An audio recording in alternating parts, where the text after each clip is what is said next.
ការទទួលទានផ្លែឈើគឺជាវិធីដ៏ប្រសើរបំផុតមួយក្នុងការថែរក្សាសុខភាពបេះដូងព្រោះវាសម្បូរទៅដោយជាតិសរសៃ fiber សារធាតុប្រឆាំងអុកស៊ីតកម្មនិងវីតាមីនសំខាន់ៗដែលជួយកាត់បន្ថយសម្ពាធឈាមនិងជាតិខ្លាញ់អាក្រក់ខាងក្រោមនេះគឺជាផ្លែឈើល្អៗដែលជួយឲ្យសុខភាពបេះដូងមានសុខភាពល្អ1ផ្លែបឺ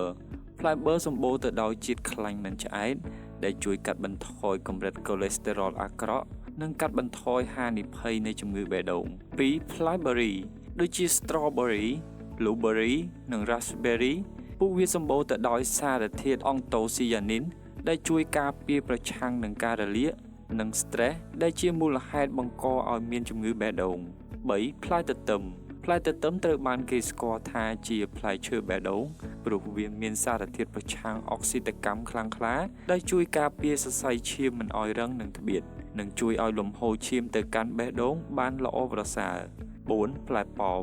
ផ្លែប៉ោមមានផ្ទុកជាសរសៃរលាយម្យ៉ាងហៅថា pectin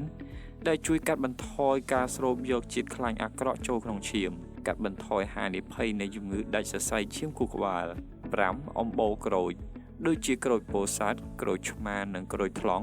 ពួកវាសម្បូរទៅដោយវីតាមីន C និងជាតិសរសៃដែលជួយពង្រឹងជញ្ជាំងសរសៃឈាមនិងកាត់បន្ថយសម្ពាធឈាមខ្ពស់6ផ្លែចេក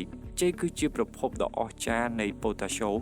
ដែលដើរតួនាទីយ៉ាងសំខាន់ក្នុងការជួយឲ្យបេះដូងលោតបានទៀងទាត់និងជួយបញ្ចេញជាតិប្រៃចេញពីរាងកាយតាមរយៈទឹកនោម